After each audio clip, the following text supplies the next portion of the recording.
You're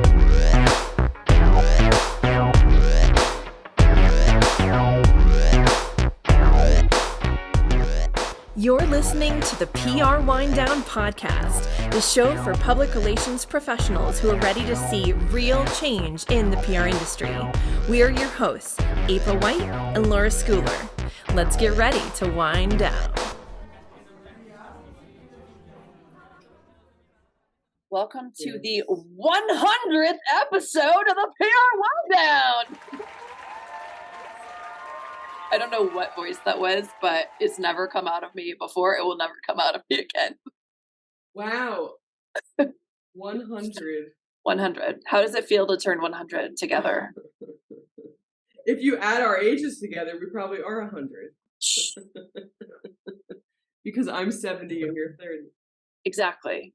Yes, together we make 100.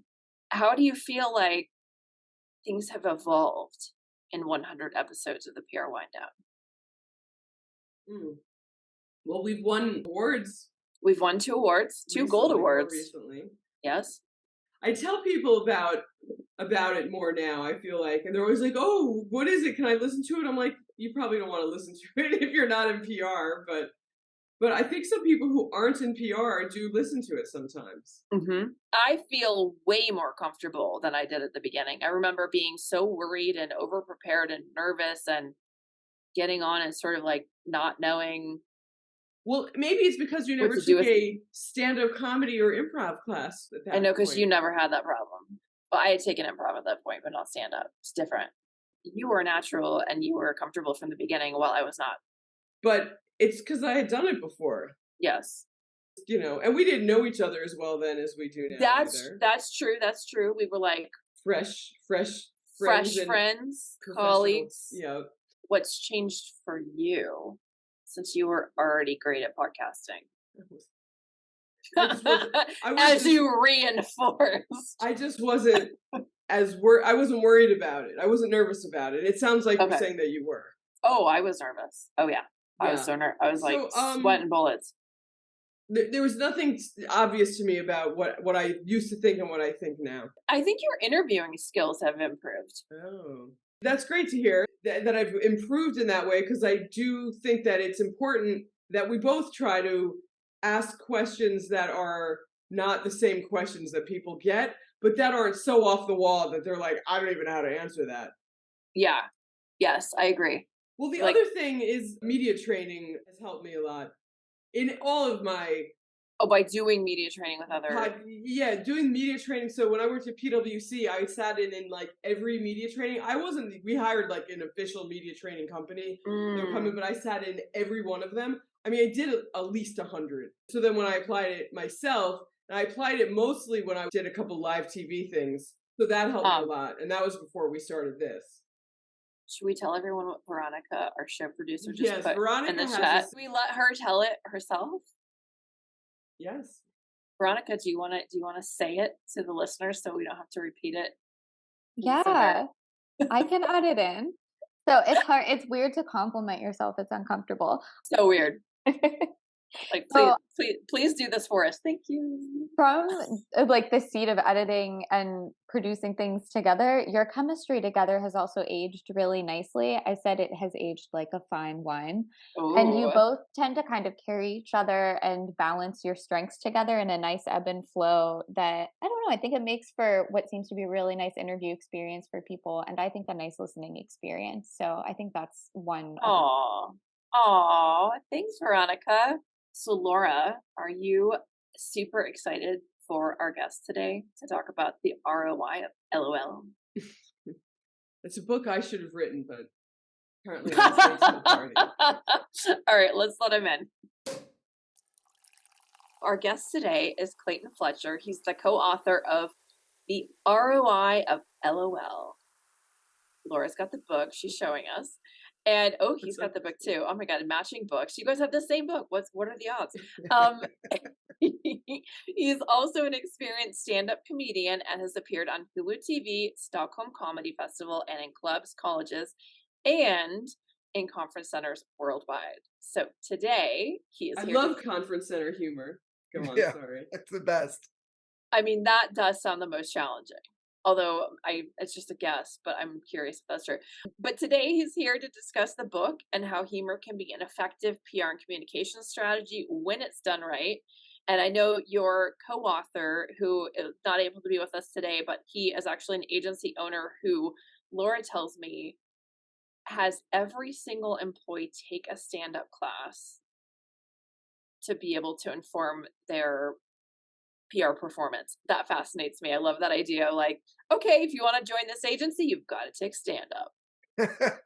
Well, if anything, it actually works the other way. The agency is called Peppercomm. They actually attract people that know about the comedy-based culture that Peppercomm has. So it's more like funny people are more likely to apply for a job there. So you already know it's going to be a more fun place to work.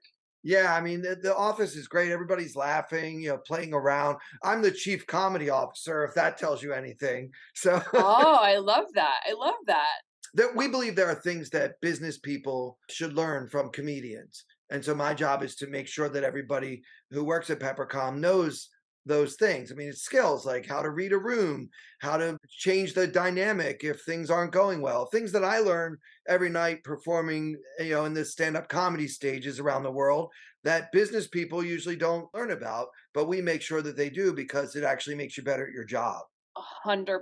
I've seen so many business pitches where people stand up there and they've rehearsed the whole thing, trucking through it, like a freight train, like there's no stopping them, even though it's clear that what they're doing is not hitting at all. Right.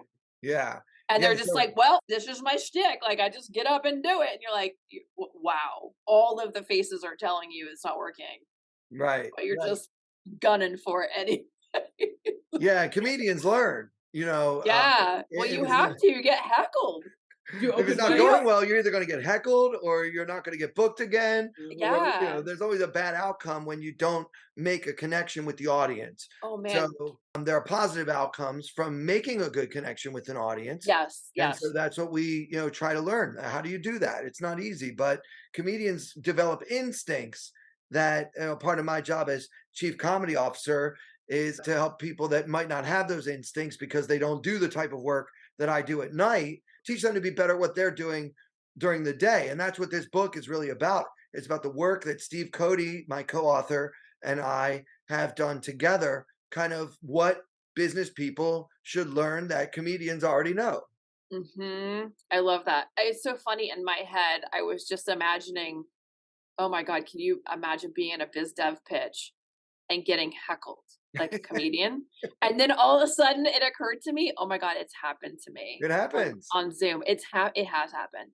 I mean, not in the same way, obviously, but I've had the version of that, and it's so painful. It's so, Yeah, it is painful. And bombing is painful. Right. If you're at a comedy club and the comedian's not doing well, oh, pity that person because it's not a good feeling for anyone. The audience doesn't no, want me to bomb. Just like when you go for one of your pitches, the person on the other side of that desk doesn't want you to bomb either. So we no. all had the same goal. Like we want it to go well, but we just have to kind of figure out together how to make that happen. And that's rule number one. You have to listen. It's all about active listening. So if you're doing a pitch or any type of presentation at all, you have to kind of pay attention to the feedback you're getting. Now, the feedback I'm looking for at midnight is ha ha ha, right? But what you're looking for is somebody nodding her head back at you, or maybe asking you a question that's in line with what you were saying, giving you some kind of indication about how it's going so that you know whether to stay on course or maybe, go some other direction quick. Yes, for sure. Do you implement comedy in your new business pitches, in your client meetings, in your client interactions? Like, how does it infiltrate, That's a good question. the daily work? Yeah, I mean, that's a great question, Laura. It's not about trying to turn business people into stand-up comedians, being Mr. or Ms. Personality or something like Mhm. that. It's really more about certain skills, like the one I mentioned already, active listening or just empathetic leadership, developing your personal charisma. It's not so much about, trying to get those laughs per minute up. The bottom line is we comedians are expert communicators. We have to be, or we're Mhm. bad at our job and we can't get any work. It's really about the communication skills that we learn. And the book is divided into 3 sections. We talk about stand-up, and then we talk about improvisational comedy, and then we talk about sketch comedy, and all the different lessons that we can take from each one to make us all better at, doing our jobs. So one question I have for you, this may be really hard. This is sort of like a multi-pronged question. Okay. I want to know, what are the key ingredients that make somebody really good at stand-up? How does it differ from improv? How does it differ from sketch? Then, of those skills, can you take and apply in a PR or communications context? So I know that's like, I'm asking you basically to just, okay, write a book that you already wrote and just say it now. Yeah, no problem. So stand-up is a solo art form, right? It's one person standing on stage, usually with just a microphone. And so what you learn from doing that is to tell the truth.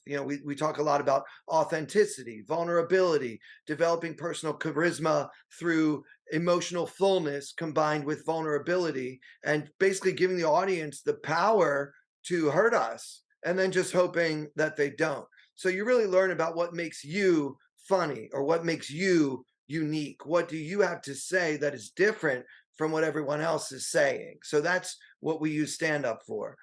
Improv is a team exercise where maybe the 3 of us are going to try to build a scene together. The only problem is we don't have a script. So we have to kind of build it as a team. So that the skills there are obviously teamwork, but it's really about building. So it's about taking what your partner gives you and adding on to that. And so, in business, this really comes in handy in areas like brainstorming or content development, any kind of creative endeavor. The process is, the first rule is say yes, right? So if April, you say, boy, it sure is cold today, I might say something like, yes, and I don't have a coat to wear. So now we start to have a scene about a cold day where someone doesn't have a coat, right? Can you imagine how quickly that scene dies if you, April, you say, wow, Clayton, it sure is cold today. And my response is, no, it isn't. It's 75 and sunny. It's like, scene's over. Now we're just arguing about the weather and we're not getting anywhere, right? Yeah. So you learn how to work together and accept your partners, your teammates, your coworkers' ideas and suggestions, and right away say, yeah, I'm going to go with that. And then what else can we do with it? So instead of shooting each other down and being like, no, the client won't like that. No, that's a terrible idea. Or my favorite, which equals no, yes, but that's no. That's yes, and no, yes, right? but yeah. Yeah, no, and Yes, I have seen those things happen on client calls too, where the team is shooting each other down. yeah, It's like such a bad look. It's so much better to go, yeah, that's a great idea, Laura. And to add to that, and you might be actually kind of like channeling it in a different direction because you don't really agree with what she said. right. But at least you're not like, I don't think that's going to work. We should, and then it's the client no longer trusts the team because they're not going to be collaborating. Right. Yeah, it's almost like if you were all in the same boat, but you were all rowing in different directions and the boat's going all over the place. It's really about learning how to accept each other's ideas and build together and work as a team. In improv, it's mostly about, we call them improv games, but what they really are is exercises, because these games don't really have a winner and a loser unless you're watching Whose Line Is It Anyway or something. But the tools that we use, the exercises, they teach you these different skills kind of in isolation. Like this particular group needs work with active listening. So we might play a game called First Sound, Last Sound, which means that you can't start your sentence until I finish mine, because you have to start your sentence with the last sound of my sentence. Oh, I like So that. that teaches you can't interrupt me because I'm not finished, so you don't know what letter to start with. So we have these different skills that improv use for creative purposes and entertainment, but we apply them to different needs that different clients might have. The last one is what we call sketch comedy, and this is inside Amy Schumer or Saturday Night Live. It's a little scene, a skit, if you will, and we teach all of our employees and clients how to build those scenes and what the elements of those scenes are, and even how to perform in them.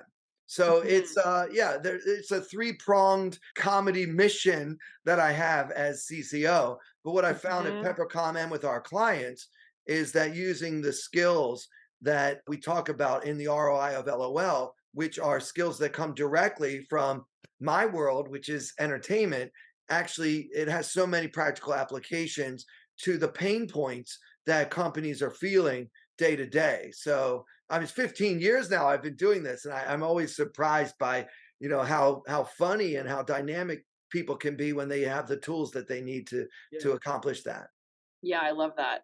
I feel like it enables you maybe the outcomes to be higher level and unexpected, maybe. Absolutely. So we talk about the characteristics of a good punchline, right? A punchline Right. is what makes people laugh. And one thing it has to be is unexpected. If Yeah, you know right. exactly where I'm That's not going funny. before I get there, you can't laugh at that. It's Right. got to be something that takes you by surprise. So we're Mm-hmm. constantly thinking about how we can get them when they're not ready. You want to get them, catch them off guard when they're not ready, and say, "Wow, I didn't see that one coming a mile away." Yeah, So that's I great. have taken stand-up comedy She's classes done stand-up comedy. and improv as well. Really? Yeah. I've done improv, but not stand-up. Okay, so you guys know some of the things I'm We talking do, we do. Yeah. I've My never thought about job. it in the PR context, but Right. I mean, it's my he's- life, but I've not been thoughtful about how I apply it to my job. Yeah. But I think Sometimes I feel like comedians, sometimes it's probably hilarious, probably most of the time, there's a competition, there's a little selfishness. So I wonder, it's for some people, it's hard to be giving in yeah. comedy. And so I wonder, can it create more competition within the team than this, outpouring of let's all get along and make a better product? Some companies have, let's say, for example, a CEO with a narcissistic personality Right. disorder, right? Or maybe just, I need to be the star all the time. yes. Oh, yes. Nobody else can be the star. I'm going to take Yes. credit for other people's work. I'm going to, just be the one. And a company like that, they probably need this type of training more than anyone else. But when we try to do it with that type of company, we run into roadblocks. In our book, we have a chapter that we break down what we consider to be the 5 characteristics of a healthy workplace culture. Okay. And it happens to be an acronym, it spells TOAST. So the first T stands for teamwork, right? You have to work together. You can't just be trying to steal the spotlight all the time. The O stands for openness. We need openness. You've got to be able to walk in and say, "Hey, I have an idea," and someone's going to be open to that idea. The A is my favorite, authenticity, right? We always hear people say, "Oh, can I be my authentic self in the workplace?" It's gotten to be such a buzzword, it doesn't even mean anything anymore. Right. But when you really can be your authentic self, then you're getting somewhere. The S is your favorite word. If you guys are in PR, is your favorite word. Storytelling. Everybody cares so much about storytelling. How do we do it? What is it? And that's where we apply those sketch skills in particular with our internal and external communications, because that's what sketch comedy is storytelling. And then the final T is for trust. You have to be able to trust that if you work overtime and put your heart and soul into a project, that someone above you isn't about to take credit for all of your hard work. So we have to be able to trust each other on stage and off. I love that. Yeah. I haven't even thought about it until I got your book, but I mean, just the idea of using comedy as icebreakers and team building. And I mean, it is such an effective tool. It's effective for biz dev pitches. It's effective for awkward client calls. It's even effective for awkward team calls where there's some, sort of tension. It's a great way of sort of like blasting open any, proverbial elephants in the room energetically or whatever, and just like, okay, let's all laugh about something. And okay, now let's talk about something that's a bit sensitive, right? Or delicate, or that somebody's upset about. And it just kind of lets everybody breathe when they're, about to have those kinds of conversations. It's really important. I mean, it's really important. The sense of humor is something that will help you get through the hardest times in your life and the hardest times at your job and the hardest times in the real world. It's just, that's why we have it. If we can't find the humor in everyday circumstances, then we are not going to experience that stress release. We talk in the book, we have a chapter called The Power of Laughter, where we really kind of go into the neuroscience behind like what actually happens in your brain while you're laughing. There's all these, peptides and endorphins and all these, neurochemicals that make us feel good. So if you don't know how to laugh, you can't relax. This is when you start seeing, stress levels increasing, anxiety, all that sort of thing. So yeah, laughter really is the best medicine. There's a reason why that expression is so enduring over the years. Right. I love that. Okay. For anybody who's inspired now and they want to employ some of these tools, in addition to obviously getting the book, are there classes people can take? What are some other things that they can do if hearing you has inspired them to want to apply a comedy in their PR careers? Yeah, for sure. So, I mean, first off, the book is ROILOL.com and you can pre order it. That's the first place you could learn about this stuff. But to answer your second question, I actually do training for different companies. Along with Peppercomm, we can actually go to your agency or to your company and help you learn these skills in person. The way it works is we get a group together. We talk about why we should use comedy skills in business and what we're going to learn today, whether it's for team building purposes or presentation training or just improving employee morale and culture, having some fun. It's okay to have fun at work sometimes, right? So, and then we talk about the different elements, the types of stand-up comedy, the types of improv, the different skills that you need. We tailor every engagement to the needs of the company or the agency or the organization, because, sometimes there are serious pain points going on, especially in the area of like mergers, acquisitions. Anytime a company is like going through some type of change initiative, whether it's an M&A situation or just, maybe now we're not on Zoom anymore, we're going to the office a couple of times a week, things are somehow different. And, people are protective of their space. And so this can really help them open their minds, open their hearts to each other and sort of break down those walls. I love that. That's great.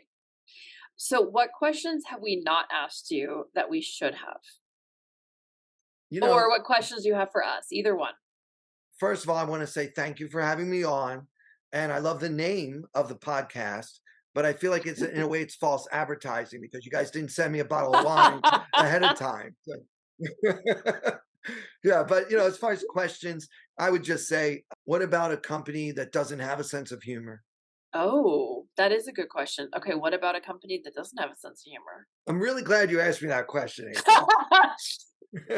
I was hoping you would ask me that. Let me just say this. This is not for everyone.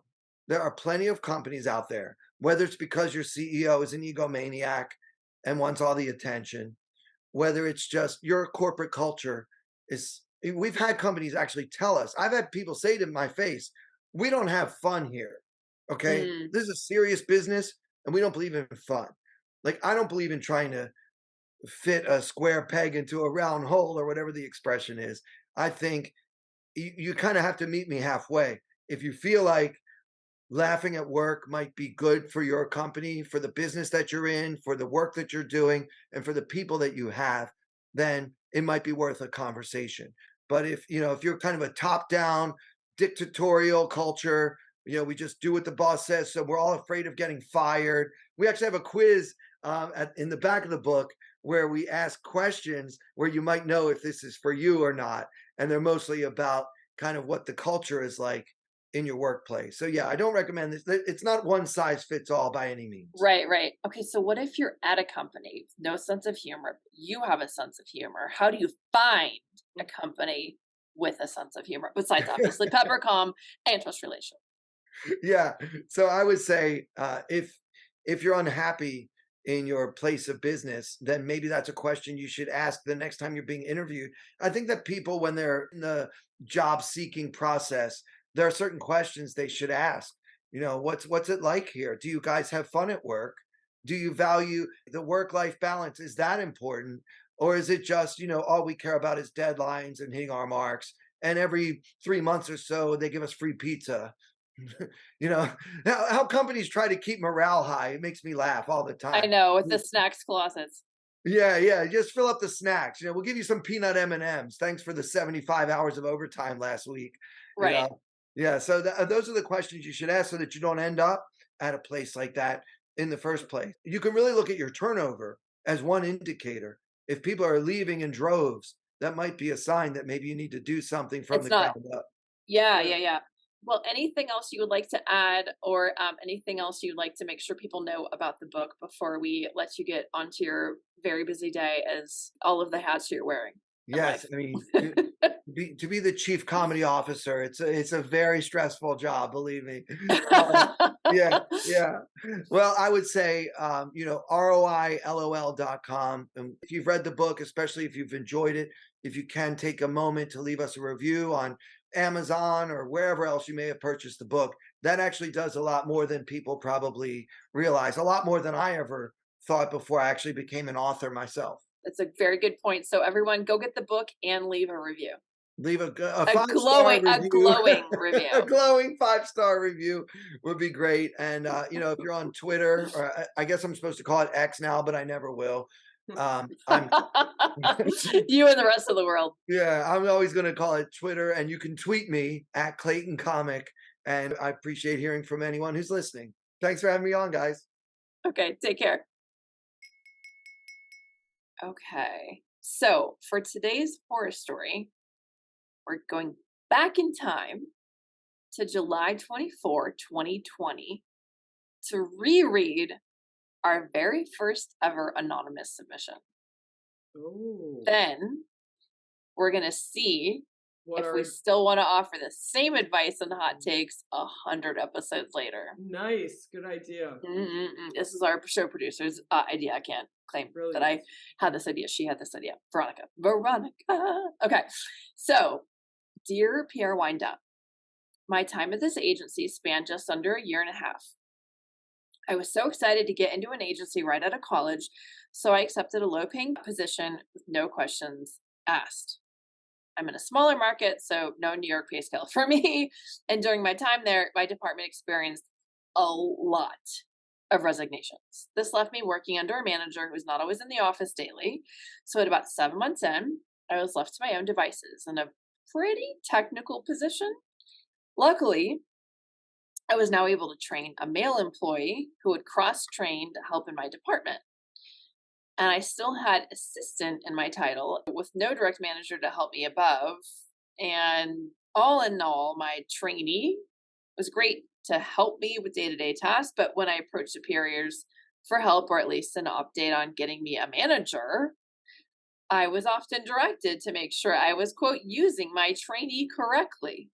The issue was needing broader strategic guidance, not a helper.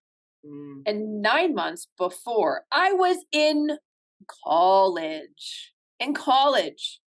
If you're doing the math, I was there for almost 8 months without a manager. The day I resigned, I chatted with my male, quote, trainee, only to find out what I suspected all along was true. He made more than I did. My entire time at the agency, post-raise, pay included. That's the end. So not only was she in need of somebody senior to her to help guide her and mentor her and make sure things were going on the right track and all of that, and they didn't do that, they gave her an underling that knew less than she did but was making more money. Yes. And I'm assuming and gave her trouble for using the trainee to help her, despite the fact clearly they were asking her to be a management position of sorts without anybody to help her manage anything senior, and then accusing her of misusing or overusing, I'm guessing, the trainee. It's pretty rotten. And there was a lot of resignations. I mean, I don't know what I said before, but it's probably along the lines of, you know what? Just chalk it up to a bad job and keep it moving. Yeah. Leave. I mean, I job, do something else. This is one of those things. It's like a terrible relationship, that you're in, that you think that you're in love with, or that you like a lot, and then not until you get out of it, or you're like, oh my God, why did I waste all my time in there? And that's what I feel like this quagmire is. This job. Getting not what you needed to support you, getting gaslighted, getting told you're the one. It's like just a bad human relationship. I wish this shocked me more. I know. I don't want to say par for the course, That's a little harsh, but it doesn't surprise me. Like I wish it would. So the question, I guess, would be advice for people that are in this situation. Like, what do you tell them to do? I think you kind of already nailed it. Keep it moving, chalk it up to a bad experience. And the only other thing I might add to it is that a lot of women take lower paying positions than they probably should. Good, and right. don't demand the raises that they probably deserve.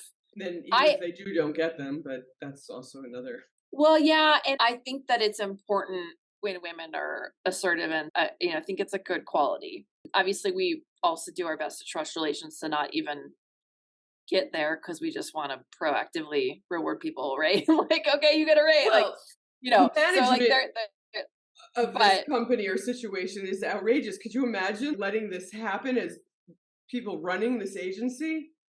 Yes, it's a pass the buck. bad. It's not my It's problem. bad. It's your problem sort of situation, and you just got to get out of it. Yeah, I agree.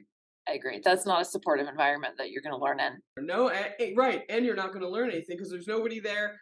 There's nobody there to teach you anything. No. So like, keep it moving. Okay, so let's do what we said last time, 100 episodes ago.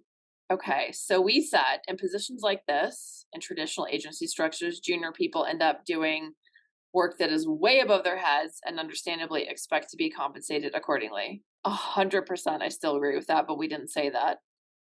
The problem is elevating junior people too quickly without mentorship, and that perpetuates the same issue in a cycle, because they then become senior without adequate training and can't train the next generation of professionals after them. Totally agree with that still, but we didn't say that. This drives people in PR to leave the profession, even if they're smart, amazing people. Yes, also agree with that for sure. Laura remembered how messy agencies were during the .com boom, and then I remembered my experiences being handed work early in my career without adequate training. And then you said experiences like this informed you when you went on to act as a client on the in-house side. And then like I said that I, decided to form trust relations to address some of these issues, to not be like that. So the key takeaways were, you don't know what you don't know for a lot of years, and you shouldn't feel bad about asking for help before you have the experience under your belt. And this traditional model just isn't healthy or effective. All of which I still agree with, none of which we said. So, what have we changed, or did we just, whatever comes out on any given day is slightly different? No, I don't think we changed. We've heard too much. Right. That was our first episode, or first time we did that segment. So we had a lot to say. Yeah, and then it's like we stopped saying the things that we've heard ourselves say. Right. And you're like, yeah, keep it moving. Like that. I'm surprised I didn't say that. 100 episodes. I guess not the first one. Maybe, and this could be true, that I'm not as angry about it anymore because I'm further away. Oh, that's interesting. You've gotten some resolution. I've had a pretty consistently good situation since then, and so I'm not as close to being like as I was then. That's interesting. I like that. Very interesting. Are you ready to wrap it up? I'll take it. I started it's going to happen every time now. Every time. It's my fault. It's all my fault. Okay. Thank you for tuning in for the PR Wind Down podcast. And thank you to Clayton for joining us for a really interesting interview. Remember to submit your own agency stories and questions, and to share with your friends and colleagues. If you subscribe and leave us a rating, it will also help us reach new listeners like you. Can't wait to wind down with you again next time. So bad. So bad.